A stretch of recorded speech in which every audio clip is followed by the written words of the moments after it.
Hi folks, welcome to the Prepared Homestead. This is Travis. Thank you all for stopping by to watch. Yes, I didn't get a video out last night. Didn't get a video out my normal time this morning because my wife and I decided to do something we haven't done in a while. Just go away for the night. Found and I'm not gonna tell you where it's at, but found a cute little, kind of rustic, but still really nice little cabin right on a lake, just a short distance from our house, an hour and a half. And it was nice. I mean, even if it's just one night, it was a nice little getaway. She's sitting here next to me. She didn't want to be on camera today, but she is here. There she is. We hadn't gotten away. We've both been between homestead and community and fire department and emergency response teams. We just haven't stopped for months now. So it was a nice little getaway. And as usual, how things go, we decided to go away and just kind of spur of the moment sort of thing. And the world's falling apart. I mean, it's at least it's what it appears to be. A lot of things are going on. And I know I've been repeating kind of a similar message over the last few days that this stuff is starting to come to head without using too much of a gross analogy. It's like a pimple. Boil is really what it is. And it's festering, folks. You know what I'm talking about. And it's almost at that point of bursting. And I very seriously want to encourage you to be getting ready for this stuff. Start off with, I said here, this is I have horrible handwriting. My mother always told me I should have been a doctor. My wife, she's sitting here laughing and agreeing with me. And it's funny because she's like a writer and teacher and all, hers is perfect. Anyway, so started off with this hurricane, Helene. I know, I said it the other day, and a lot of people are saying, us people in Florida, we're prepared for this. This thing is looking pretty serious. They're saying that the storm surge there in that panhandle area, they're calling it an unsurvivable surge. They're saying that it could be at least a 20-foot storm surge, which if that happens, we're talking massive devastation, folks.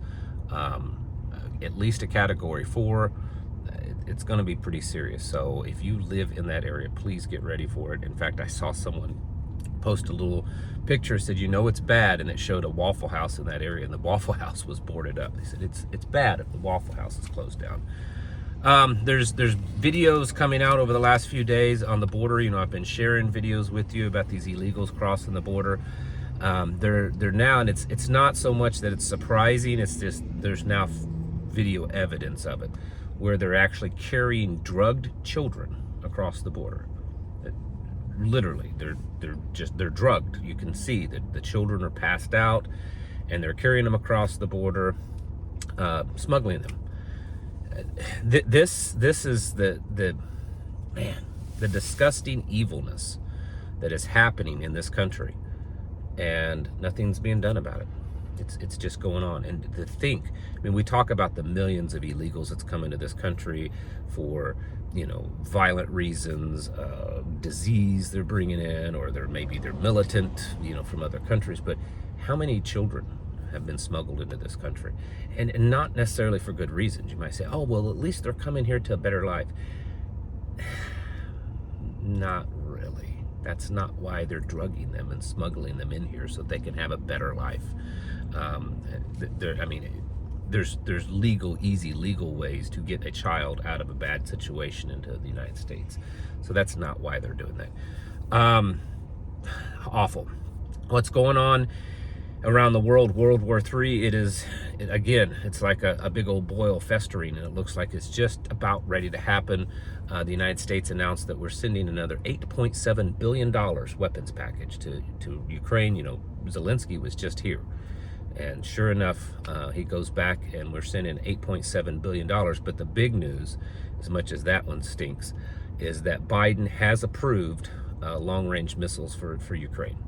Now, this is the red line that Putin has been talking about for a while, saying that if you cross this red line, in fact, I've got it here in my notes, he's reinforced or reiterated their nuclear threat position. They've changed it recently.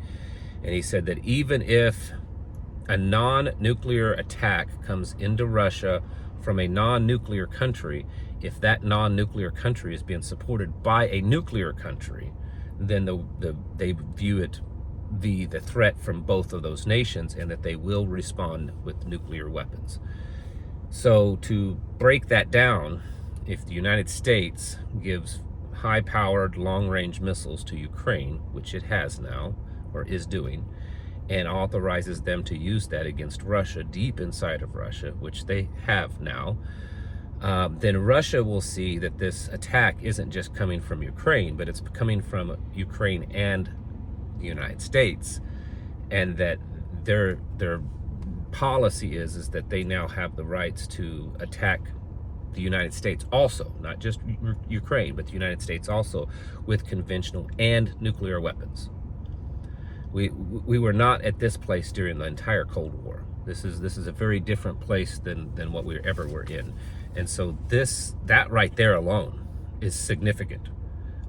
NATO has released maps and talked about, not all the details of course, but maps and talked about they have developed plans for basically World War III in Europe, and how to bring in American troops along the border in a fight against Russia. And so that's happening. In the Middle East, things are going downhill really quick also. A few days ago, Trump had talked about that if he gets elected, that he would end all the sanctions against Russia and against Iran.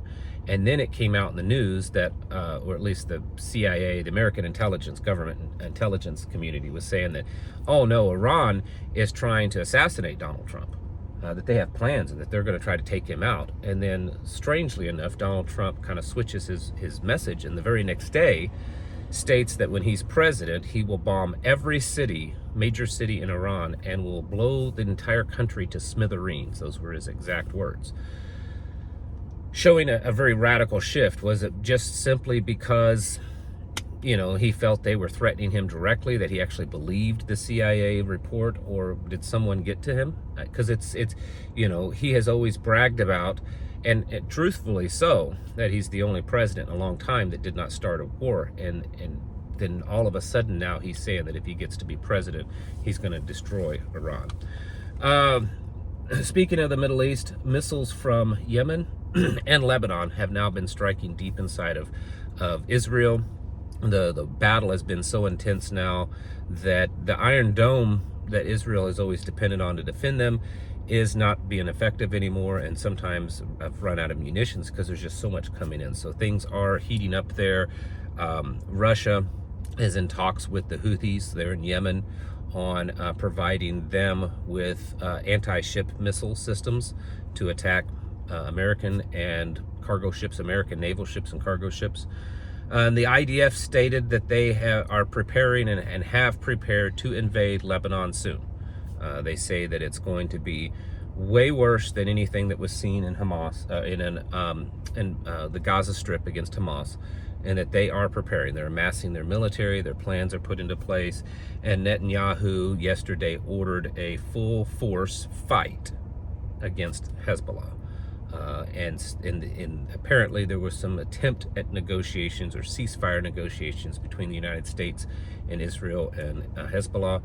And Israel stated that they have no interest in talking about that until Hezbollah is destroyed, that they will not speak of any type of thing like that. Iran has stated that they plan to back Lebanon full force by any means necessary if Israel actually steps foot inside of Lebanon. Now, that you have to take with a grain of salt because it's Iran, and they make all kinds of threats all the time and have yet to actually ever back up any of those threats. Let's see. Oh, this one I thought was kind of interesting. The House Speaker, Johnson, has demanded that Zelensky fire their ambassador to the United States. He said they didn't feel that they could this person could effectively do their job. And I just find it interesting that the United States is telling another government how to run their business. But of course, we own, Zelensky and Ukraine. I mean, we've paid for everything, so I guess we might as well be telling them how to run their place. I'm going through my notes here real quick, make sure I didn't miss anything. Nope. One last thing here. Speaking of wars that are just, it's like the West is just desperately needing a war, right? For the first time ever, Japan sailed a naval ship, a military naval ship, through the Taiwan Strait, which has also been a red line that China has said you do not do that. Now, a few weeks ago, the United States did the same thing. Is it showing that we're not afraid of them, or are we trying to provoke something? China says that they are on high alert and that they're very concerned and vigilant because of this, that both the United States and Japan are trying to provoke them, is what they're claiming to be. Now, again, I started this off telling you how serious things are, and I know that I've not covered everything. We've been sitting at a tiny little lake cabin, enjoying ourselves.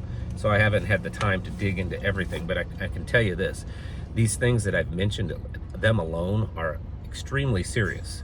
Things are progressing rapidly. We're what, 6 weeks away from an election.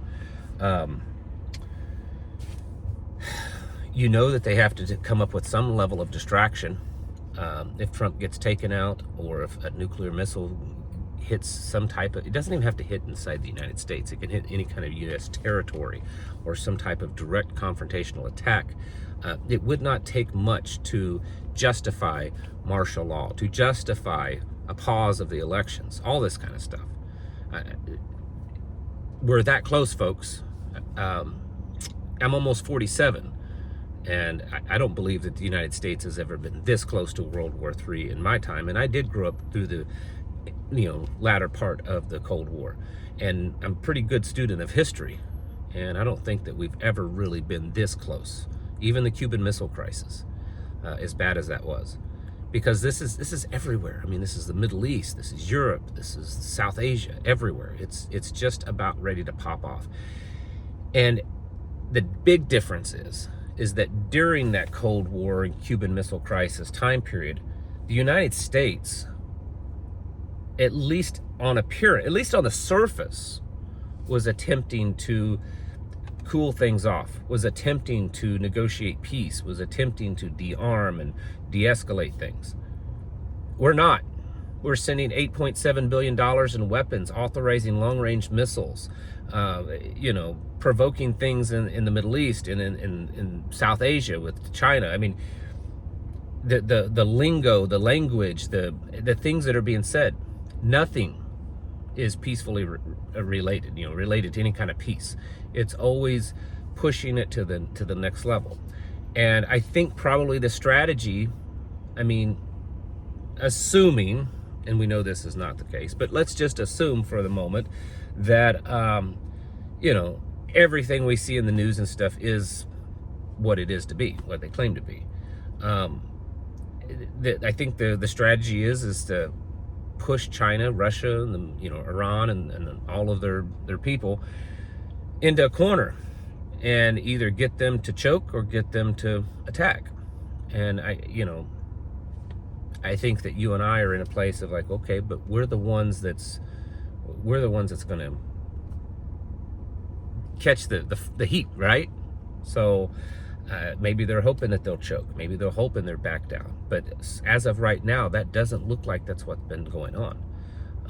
I think that, at least on the surface, at least Russia and China have been the ones trying to keep things more peaceful, to keep things from escalating.